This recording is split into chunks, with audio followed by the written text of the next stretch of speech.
So it's been a while since I've done a video. I've been working on a bunch of little things here and there. Nothing really video worthy. So thought since it's been a while, I'd just post a video. So I'm been traveling a little bit for work. So got back and got staged this last week, stage layout for next week's operating session. So on the 22nd, I've got another operating session.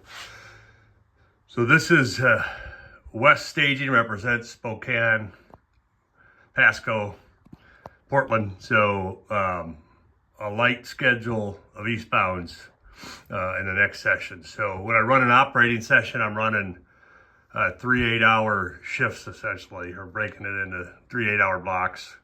And so this will be the 10 o'clock to 6 a.m. shift. It's a third operating session. So that is West staging, and then East staging's pretty full actually. So but there's a couple trains in there that aren't running the next op session. And so what I do is that's East staging. I've got the train packets all finished. If it's running that session, I just put a post-it note on it, make it easier for the crew.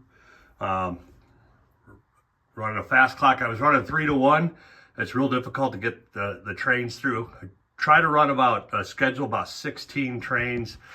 We've been at about 8. But I've got a entirely new crew. There's only one person that's ever done operations before. So kind of working with a new crew. And so what I tend to do is after the op session, I kind of spend my leisurely time of finishing out the schedule. So nothing really new down here. Just one of the things kind of been looking at is if I had it to do over again. So this aisle is pretty tight.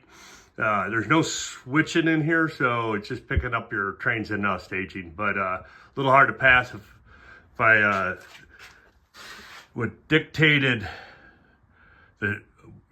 how this peninsula is set is where the train is able to come out of the wall. So what I really should have done is come out of the wall at an angle and open this aisle up maybe by about 8 inches. But got to live with it now. So really nothing new in Central Ferry in the Grangeville area. I don't know if I posted this before. These are the showcase miniature signal towers, real nice kits. A little tough to put together, but they look real good. And this will be eventually signaled when I signal the layout. So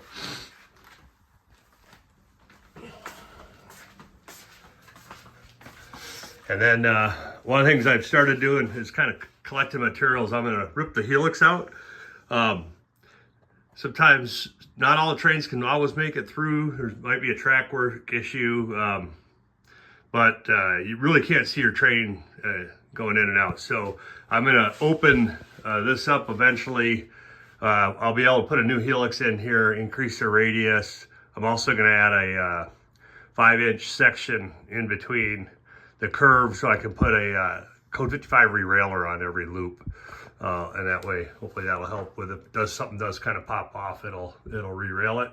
And then what I'll probably end up doing then after I expand the Helix, get a little bigger Helix in here, is I'll just put a backdrop in here, and that I won't scenic over top the Helix. Originally I was planning on scenicing over top the Helix and putting a farm over there by Spalding Junction, but I'm not going to do that any longer, I don't think. So, but have plenty of time to figure that out. So one of the things I've been doing is I think I've had 2 trains go into the chasm of death around the curve. So been filling in the lower layout, so just with some paper. So if the train does come off, it doesn't fall in and hit the floor. And then at New Craig started putting the lattice in for scenery. So kind of in spare time, do a little bit of lattice work. I'm just using, I'll put towels or probably tape. I've seen someone use masking tape over top. And so I may put a base layer masking tape over top the lattice and then put sculptable on that. But just kind of finish that tonight. Nothing really new down here.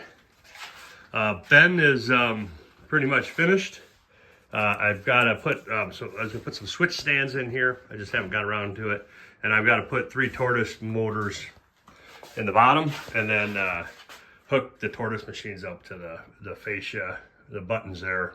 Those are those Digitrack buttons that throw the, that feed into the stationary decoder and throw the switches. But finished fin, pretty happy with it, how it turned out.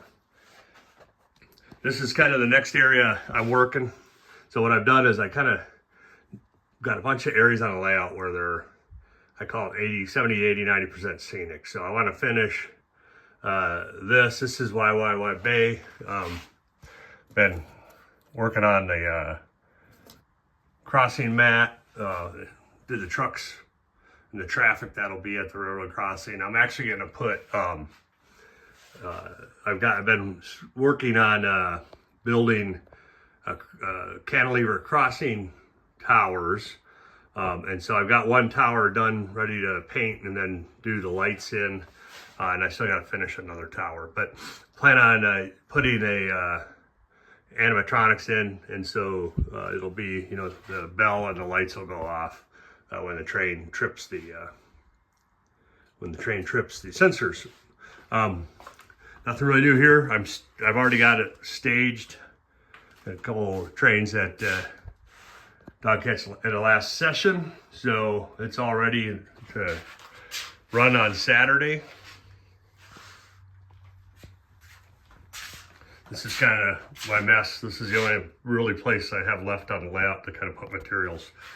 So, and then been playing around with the during the op sessions with the amount of traffic that industries produce and amount of traffic that industries receive. So kind of trying, the first few sessions I'll adjust the amount of traffic coming in and out, and so it still gets pretty busy in the yard. Yard kind of gets pretty full, but and then one of the challenges I have too is it's kind of hard to judge traffic working with a brand new kind of ops crew. So as we kind of do more sessions and people get comfortable with doing op sessions and then learning a layout, things should be more efficient in the yard. But so we've got that's train 91 headed west.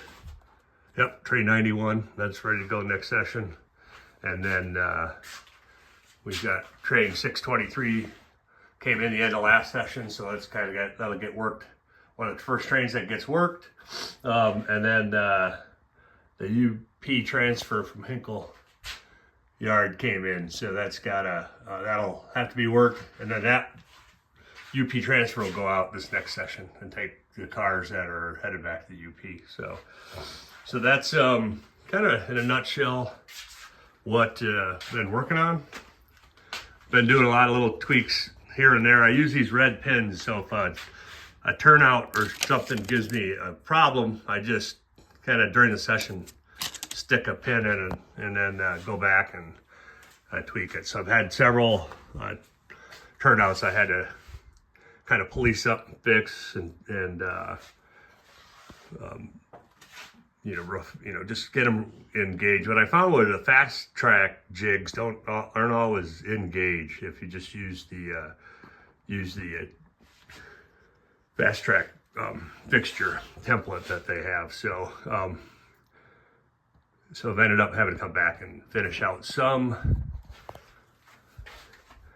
turnouts just to get them tweaked, get everything go through. And then been putting metal wheels, done some experimentation.